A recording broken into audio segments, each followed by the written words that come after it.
Hello मेरे प्यारे बच्चों, आशा करते हैं कि आप लोग बहुत ही अच्छे होंगे।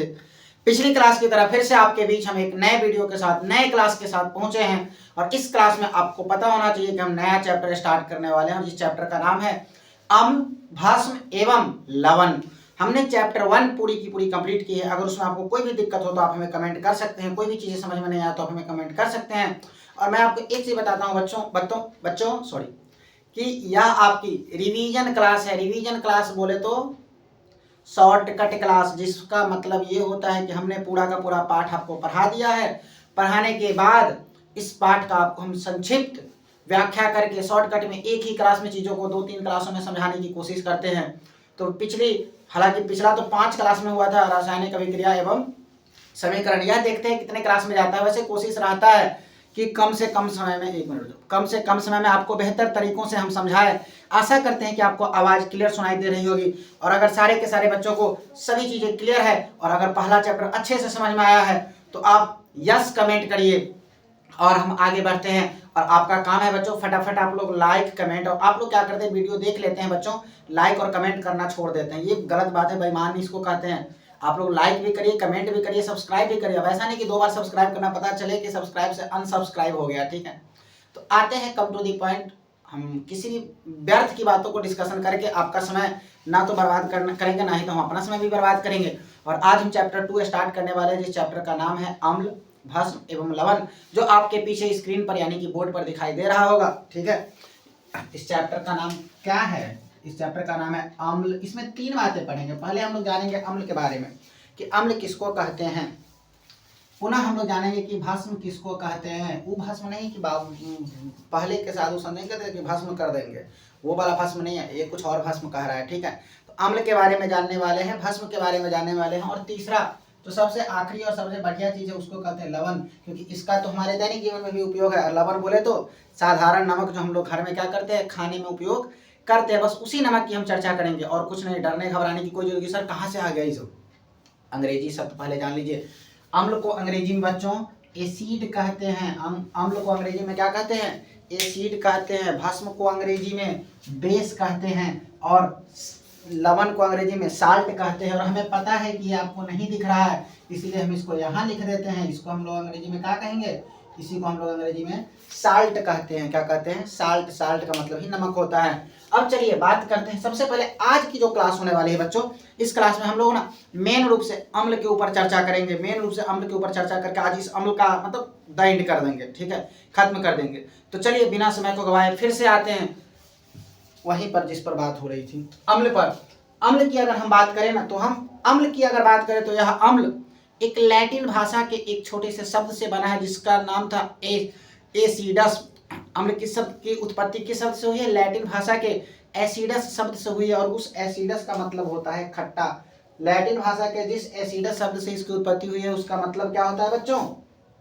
एसिडस का मतलब होता है खट्टा। यानी अम्ल स्वाद में कैसा होगा? खट्टा होगा, यानी अम्ल खट्टा होगा।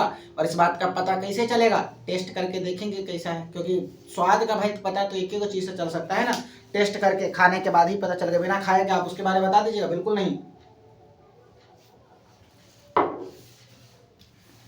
चलिए, तो अम्ल की उत्पत्ति हुई है एसिडस शब्द से, और एसिडस का मतलब क्या होता है? खट्टा।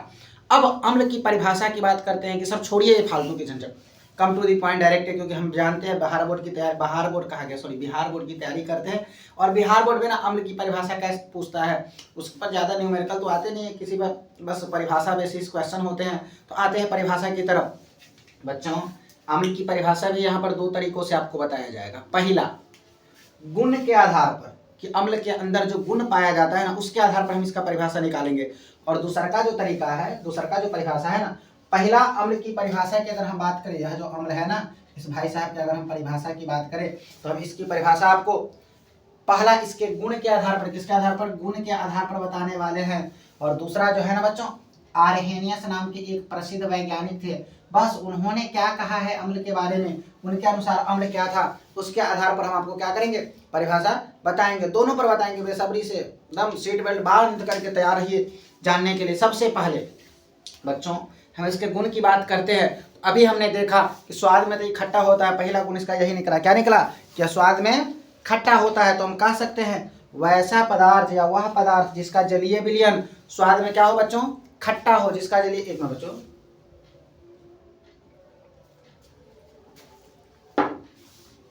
मतलब हम कह सकते हैं कि वह पदार्थ जिसका जलीय विलयन, माने जलीय विलयन आपके मन में आपका क्वेश्चन है सर जलीय विलयन क्या होता है। भाई मेरे, किसी भी पदार्थ को जल में मिला दो, बन गया जलीय विलयन। किसी पदार्थ को अगर हम जल में मिलाते हैं तो क्या बना, जलीय विलयन बना। देखो आपको लगता है कि सर बार बार उधर देख रहे हो, उधर कुछ नहीं है, बस वहां से लाइट आ रहा है ना थोड़ा सा, उसको बार बार देखते हैं, तो इसलिए आप लोग ज़्यादा चिंता नहीं करिएगा। तो जलीय विलयन की अगर हम बात करें बच्चों, तो मैं ये देखता हूँ कि वहाँ पर लाइट क्लियर है कि नहीं। तो मैं जलीय विलयन की अगर बात करूं बच्चों, तो जलीय विलयन किसको कहते हैं, उससे कहते हैं जलीय विलयन जो जल में घुला हुआ हो, किसी पदार्थ को जल के साथ घुला दीजिए, बन गया जलीय विलयन। ठीक है। अजलीय जो जल के साथ नहीं है, दूध में चीनी का मिलना, उसमें तो जल नहीं रहा, दूध में चीनी मिल गई, हो गया अजलीय विलयन। पानी में चीनी का मिलना, ये हो गया जलीय विलयन। पानी में दूध का मिलना, ये भी होगा जलीय विलयन, क्योंकि इसमें पानी है, जहाँ जहाँ पानी होगा वहाँ जलीय विलयन होगा। जल का मतलब जलीय विलयन, सिंपल भाषा में। ठीक है। तो कहता है गुण के आधार पर हम बात करें तो कह रहा है वह पदार्थ जिसका जलीय विलयन स्वाद में, मतलब इसको आप पानी में मिलाइएगा ना तो इस स्वाद में क्या लगेगा, खट्टा लगेगा। जैसे हम बात करते हैं नींबू की, अब नींबू को हम पानी में मिलाते हैं तो क्या ये खट्टा लगेगा कि नहीं लगेगा, लगेगा। तो नींबू का रस या नींबू जो है वो क्या है, जलीय विलयन कहलाएगा। सॉरी एक मिनट, जो नहीं, वो अम्ल कहलाएगा। आंवला की बात करें वो अम्ल कहलाएगा, क्यों, क्योंकि वो भी स्वाद में खट्टा होता है। आंवला का जो रस होता है ना, आंवला जो होता है वो तो स्वाद में खट्टा ही होती है। इमली जो होते हैं उसका जलीय विलयन क्या होगा, स्वाद में खट्टा होगा। देखिए अलग अलग प्रकार के अम्ल पाए जाते हैं, उस पर भी हम लोग विशेष रूप से चर्चा करेंगे। लेकिन सबसे पहले हम आपको बताएं कि परिभाषा ही यह कह रहा है, पहला गुण के आधार पर कि वह पदार्थ जिसका जलीय विलयन स्वाद में क्या हो, खट्टा हो। यानी कि आप एक बर्तन ले लीजिए, एक गिलास छोटा सा ले लीजिए मेरे भाई, और इस गिलास में पानी रख दीजिए, और इस पानी में एक दो नींबू का बूंद क्या करिए, इसमें गिरा दीजिए।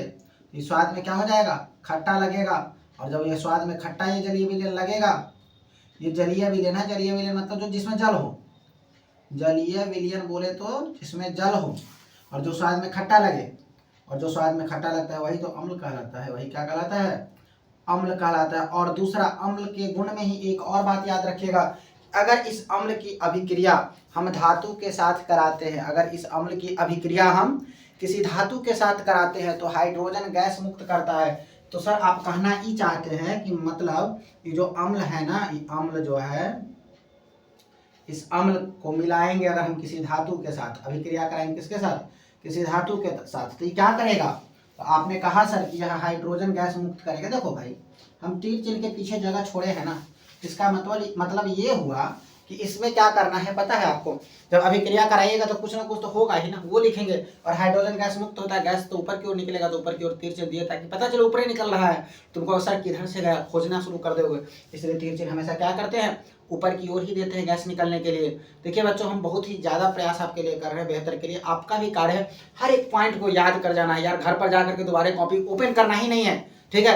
अम्ल क्या है, तो स्वाद में खट्टा है, जो स्वाद में खट्टा है जो पदार्थ वो अम्ल कहलाता है। और कहीं धातु से इसका अभिक्रिया करा दिए तो क्या होगा, अगर हम धातु से अभिक्रिया इसका करा दिए तो हाइड्रोजन गैस मुक्त करेगा। तुम कहोगे सर नहीं पल्ले पर एक एग्जाम्पल अगर आप लेते ना तो ये चीज़ें और अच्छे तरीकों से क्या हो जाती, क्लियर हो जाती। तो चलिए हम एक एग्जाम्पल ले ही लेते हैं। अम्ल कह रहा है कि अगर इस अम्ल को ना हम धातु के साथ अभिक्रिया कराते हैं, देखिए दिख रहा होगा, उतना ज़्यादा भी नीचे भाई हम नहीं लिख रहे हैं। ठीक है। अम्ल मतलब बोले तो एक अम्ल लेते हैं हाइड्रो, देखिए आगे आपको बताएंगे किस अम्ल का कौन सा नाम होता है। अम्ल HCl का मतलब होता है हाइड्रोक्लोरिक अम्ल। और कह रहा है यह जो हाइड्रोक्लोरिक अम्ल है ना, जब हम इस हाइड्रोक्लोरिक अम्ल की अभिक्रिया धातु ले लेते हैं लोहा, लोहा के साथ कराते हैं। आप जानते हैं हाइड्रोजन पर प्लस है तो बगल वाला पर माइनस होगा, लोहा पर तो हमेशा +2 रहता है, यानी प्लस से रहता है, +2 3 भी होता है कभी कभार। ठीक है।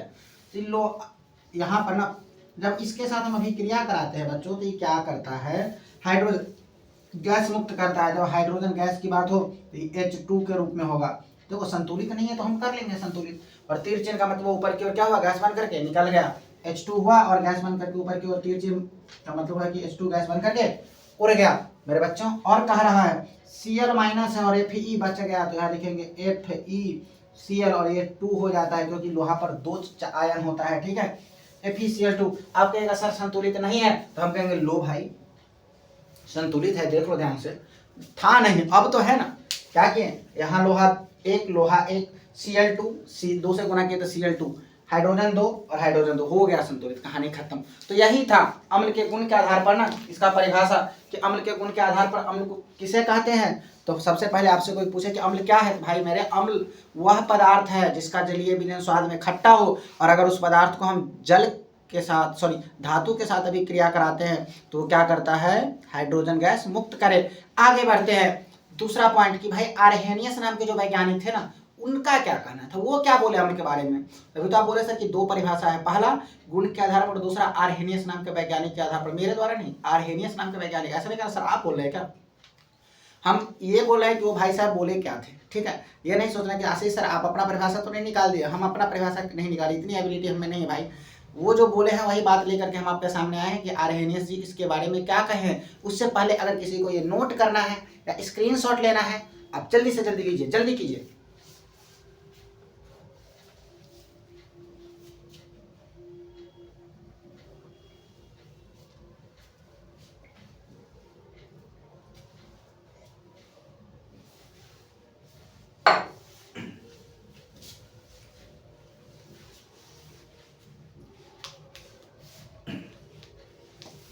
चलिए बच्चों आशा करते हैं कि समझ में आया होगा। वैसे कोशिश करते उधर ही समझा देने का, मिटाएंगे नहीं वैसे भी, ठीक है। साथ में आप लोग स्क्रीनशॉट लेते रहिएगा। कहते हैं आर्हेनियस नाम के एक वैज्ञानिक थे जिनका ये कहना था कि देखिए सर अम्ल वह पदार्थ है, अगर आप उस पदार्थ को ना जल के साथ मतलब जल में घुलाते हैं, जल में मिलाते हैं तो हाइड्रोजन आयन देगा। मतलब वह पदार्थ जो जल में घुल करके क्या दे, हाइड्रोजन आयन प्रदान करे, उसे क्या कहते हैं, अम्ल कहते हैं। होता क्या है, वही तो परिभाषा है।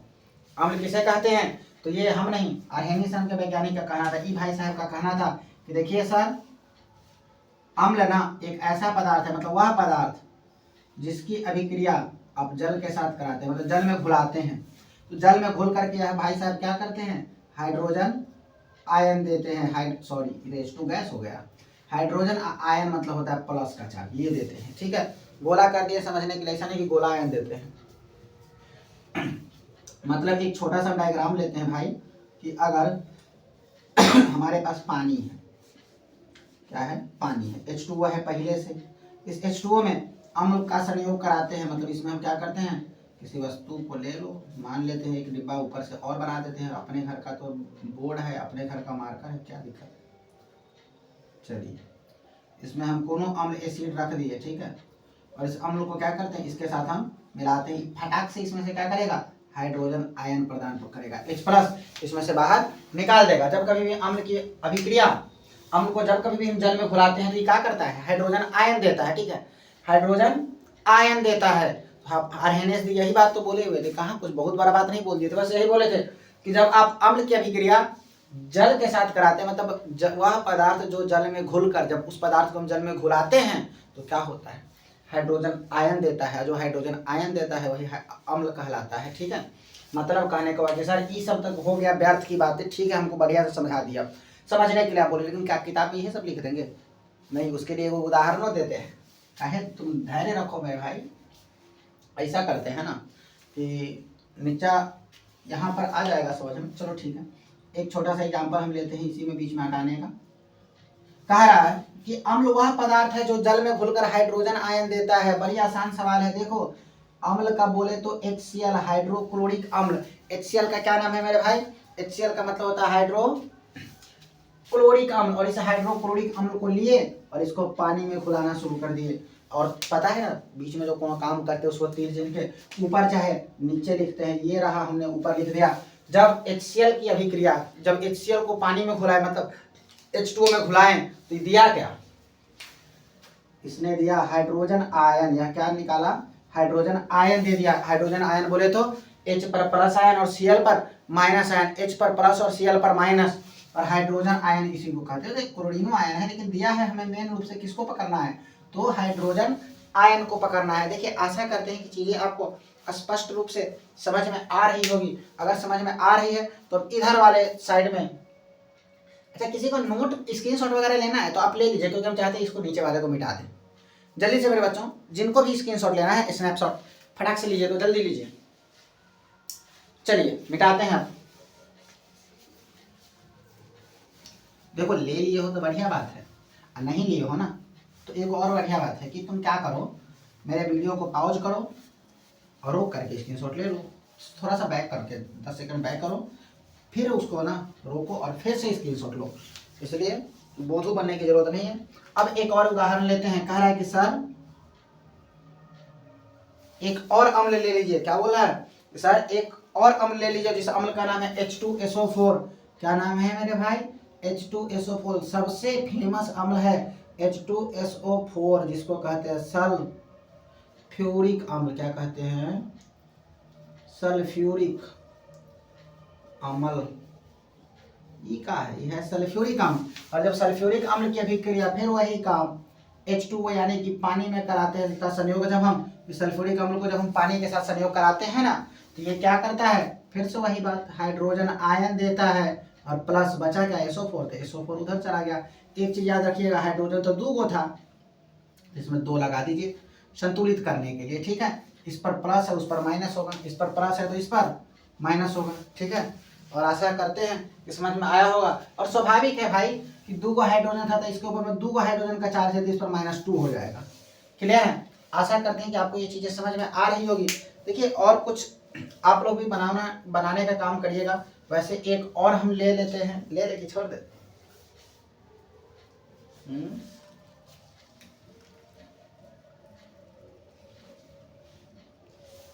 एक और अम्ल लेते हैं, एसिटिक अम्ल ले लेते हैं। कौन सा अम्ल ले?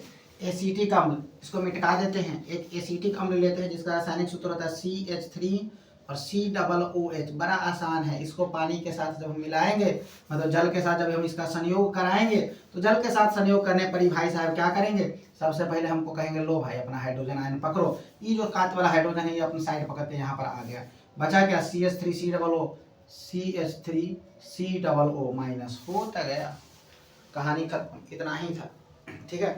तो अब हमें लग रहा है कि बच्चों आप लोगों को ना अम्ल अच्छी तरह से समझ में आ गया होगा कि अम्ल कहते किसको हैं, अम्ल होता क्या है। अम्ल ना वह सबसे पहले आप जानिए कि अम्ल जो है ना, लैटिन भाषा का एक शब्द है जिसका नाम होता, लैटिन में एक शब्द है जिसका नाम है एसिडस। एसिडस का मतलब होता है खट्टा। उसी एसिडस से अम्ल शब्द की क्या हुई है? उत्पत्ति हुई है। और अम्ल की परिभाषा हम 2 तरीकों से पढ़े हैं। पहला उसके गुण के आधार पर कि अम्ल स्वाद में खट्टा होता है और धातु के साथ अगर हम इसकी अभिक्रिया कराएंगे तो हाइड्रोजन गैस मुक्त करेगा। दूसरा आर्हेनियस द्वारा कहा गया है कि अम्ल वह पदार्थ है जो जल में घुल करके हाइड्रोजन आयन देता, मतलब जल में अगर हाइड्रोजन अम्ल को घुलाते हैं तो वो हाइड्रोजन आयन प्रदान करता है। बस वही तो कार्यक्रम था इतना देर से। अब हम थोड़ा सा आगे बढ़ते हैं, अम्ल के गुण के बारे में बढ़ेंगे। बस 1 मिनट बच्चों, थोड़ा सा वेट करना, अम्ल के गुण के बारे में पढ़ते हैं। हाँ तो मेरे प्यारे बच्चों चलिए हम आपका समय बचा दिए, ठीक है। बोर्ड साफ हो गया और नया चीज आ गया, ठीक है। अब हम बात करने वाले हैं अम्ल के गुण के बारे में कि अम्ल के कौन से गुण हैं। और बच्चों आपको हम बता दें कि ये क्वेश्चन ही नहीं, ये VVI क्वेश्चन है। ये सिर्फ क्वेश्चन है, क्या है? VVI 2024 बोर्ड परीक्षा के लिए 10th वालों। तो मैं आपको ये कहूँगा कि इस पर VVI लगा लीजिए और इसको याद करिए, क्योंकि कई बार क्वेश्चन पूछ भी चुका है, पूछते भी हैं। कह रहा है पहला कि अम्ल के गुण की बात करें साहब तो कहता है कि ये स्वाद में खट्टा होता है। ये तो हमें परिभाषा से भी पता चल गया है। अम्ल जो है ना वह स्वाद में क्या होते हैं? खट्टा होते हैं। दूसरी बात कह रहा है, मतलब जितने भी अम्ल होंगे ना वो सारे के सारे अम्ल क्या होंगे? स्वाद में खट्टा ही होंगे। दूसरी बात यहाँ पर यह कहा जा रहा है कि कुछ अम्ल विषैले होते हैं, मतलब कुछ अम्ल जहरीला भी होता है और कुछ तीव्रनाशक भी होता है। तीव्रनाशक मतलब कीटाणुओं को मारने में, संक्षारण वगैरह में काम में आता है। हमारे पेट में ना अम्ल के कारण ही हमारा पाचन शक्ति ना बरकरार रहता है, ठीक है, पाचन कायम रहता है। अगला कार्य यह एक पत्र हो, लिटमस पत्र होता है जिससे पता चलता है कि ये पदार्थ की ना प्रकृति कौन सी है, किस प्रकृति की यह पदार्थ है। तो यह उस लिटमस पत्र को लाल कर देता है, यानी कि हम यह कह सकते हैं सर यह सूचना देता है, ये बताता है कि अच्छा ये पदार्थ में अम्ल है कि नहीं है, ठीक है। यह लिटमस पत्र को क्या करता है? लाल कर देता है। और अगर हम किसी विलयन में ना हाइड्रोजन के पावर की बात करें, pH स्केल होता है, एक स्केल होता है जिस स्केल का नाम है pH स्केल। यह अगला टॉपिक में पढ़ाएंगे, मतलब अम्ल खत्म होता है, भस्म खत्म होता है, फिर हम लोग pH स्केल ही पढ़ेंगे कि pH स्केल किसे कहते हैं, फिर लवण शुरू होगा, ठीक है। तो कह रहा है यह इसका pH मान अगर देखें तो pH स्केल पर 7 से कम बताता है, यानी कि अम्ल का pH मान 7 से क्या होता है? कम होता है। और अगर कहीं हम इस अम्ल की अभिक्रिया धातु के साथ करा दिए तो यह हाइड्रोजन गैस मुक्त करेगा। क्या करेगा? यह हाइड्रोजन गैस मुक्त करता है। और कह रहा अम्ल और भस्म की अगर हम एक साथ अभिक्रिया कराते हैं तो अम्ल और भस्म मिल करके बच्चों लवण और जल का निर्माण करते हैं। ठीक है, आशा करते हैं कि अम्ल के गुण आपको समझ में आ गए होंगे। आप चाहे तो इसका स्क्रीनशॉट ले सकते हैं और यह एक VVI क्वेश्चन ये परीक्षा में बार बार आता है। तो चलो बिना समय को गवाए हुए 3 और चीज़ों पर चर्चा करेंगे, उसके बाद आज की क्लास को यहीं पर द एंड करेंगे। देखिए 3 चीज़ें हैं, देखो मेन इंपॉर्टेंट बात है, हर एक पॉइंट ले रहा हूँ लेकिन इंपॉर्टेंट और बता रहा हूँ कि कौन भी आई है। ठीक है, मतलब VVI क्वेश्चन है। चलिए आता है विद्युत अपघट्य। विद्युत अपघट्य की बात करें ना तो कहते हैं वैसे यौगिक जो विद्युत का संचालन करते हैं या जिनका जलीय विलयन विद्युत का संचालन करते हैं, वैसे यौगिक जिनके जलीय विलयन विद्युत के क्या करते हैं, संचालन करते हैं, उसे क्या कहा जाता है, उसे हम लोग कहते हैं विद्युत अपघट्य। और आपको आपके जानकारी के लिए हम आपको बता दें कि सभी अम्ल, भस्म एवं लवण ये तीनों साहब जो है ना ये विद्युत का संचालन करते हैं। तो क्या हम अम्ल को विद्युत अपघट्य कह सकते हैं? बिल्कुल कह सकते हैं। भस्म वो भी कह सकते हैं, लवण को भी कह सकते हैं। अगर नहीं विश्वास होता है तो कभी क्या करना, नहीं करना। वैसे हम किसी प्रकार का कांड करने के लिए नहीं कहेंगे, लेकिन आपको बता देते हैं कि बाल्टी में अगर आप नमक रख लीजिए यानी लवण रख लीजिए और उसमें एक वायर गिरा दीजिए, फिर हाथ लगा कर देखिए बढ़िया सा करंट लगेगा। ठीक है। दूसरा हम ये भी कहेंगे अगर किसी बाल्टी में पानी है उसमें नींबू गार करके रख दीजिए, उसमें वायर गिराइए, उसके बाद उसमें देखिए कोई पदार्थ रख करके देखिए उसमें वायर गिराने के बाद ना उसमें आप चेक करके देखिए उसमें भी करंट पास होता है। हाँ ये चीज़ है कि उस करंट से आप बॉल नहीं जला सकते हैं, टीवी नहीं चला सकते हैं, फ्रिज नहीं चला सकते हैं। ठीक है, लेकिन करंट पास होता है। ठीक है, और हालांकि हम आपको ये भी कहेंगे कि करके नहीं देखिएगा, काफ़ी रिक्सेबल चीज़ है, समझने की कोशिश करिए। हाँ समझाने के लिए हम किसी भी प्रकार का रिस्क लेने के लिए आपको नहीं कभी बोल सकते हैं। दूसरा है विद्युत अनपघट्य, सिंपल है, उसका उल्टा वैसे यौगिक जिनका जलीय विलयन विद्युत का संचालन नहीं करते हैं वो क्या कहलाते हैं, विद्युत अपघट्य कहलाते हैं। और आपको बता दें यही जो विद्युत अपघट्य वाले यौगिक जो होते हैं ना ये आयनों में टूटते हैं और आयनों में टूटने की क्रिया को ही क्या कहा जाता है, आयनन कहा जाता है। इस विद्युत अपघट्यों को आयनों में टूटने की क्रिया को आयनन कहते हैं। और यह आयनन की बात करें तो 2 प्रकार में होते हैं, यानी कि 2 प्रकार से ना कोई यौगिक टूटते हैं आयनों में। पहला ऋण आयन, पहला धन आयन होते हैं और दूसरा ऋण आयन होते हैं। धन आयन बोले तो प्लस का चार्ज, ऋण आयन बोले तो माइनस का चार्ज। मतलब धन आयन पर हमेशा प्लस चार्ज होता है और ऋण आयन पर हमेशा माइनस का चार्ज होता है। बच्चों आप कहिएगा सर एगो अगर एग्जाम्पल ले लेते तो कितना मजा आता। हम आपको बोले हैं ना कि अम्ल, भस्म और लवण तीनों का तीनों विद्युत अपघट्य होता है। हम एक लवण वाला ले लेते हैं अगर आपको कोई दिक्कत ना हो तो, नहीं है होना चाहिए। ठीक है, खैर होगा भी तो हम क्या कर सकते हैं, यही ले लेते हैं। हम ले लिए NaCl और NaCl पर ना विद्युत धारा प्रवाहित करा रहे हैं। NaCl में क्या कर रहे हैं, विद्युत धारा प्रवाहित, तो ये तो टूटबे करेगा आयनों में, एगो Na बनाएगा और एगो Na बनाएगा, एगो Na बनाएगा और एगो Cl बनाएगा। ठीक है, और हम जानते हैं कि Na मतलब सोडियम पर हमेशा धन का चार्ज होता है और क्लोरीन पर हमेशा माइनस का चार्ज होता है। तो इसीलिए कह सकते हैं कि सर आयनन जो है ना विद्युत अपघट्य के आयनों में टूटने की प्रक्रिया को आयनन कहते हैं और यह टूटता है 2 रूपों में, एक धन आयन में और दूसरा ऋण आयन में। देखिए आज की सभा को हम यहीं पर समाप्त करेंगे। अगली क्लास में हम किसी अगले नए टॉपिक के साथ आपके सामने प्रस्तुत होंगे और अगला टॉपिक क्या है वो तो आप भी जानते हैं। अगला टॉपिक का नाम है भस्म नाम है। ठीक है, और आशा करते हैं कि आपको बेहतर तरीकों से आज की क्लासेस समझ में आया है। और अगर मजा आया है ना क्लास में तो मैं आपको कहूँगा कमेंट करिए कि सर सही में वाकई में आज की क्लास में मजा आया है और चीज़ें आसानी से समझ में आया है।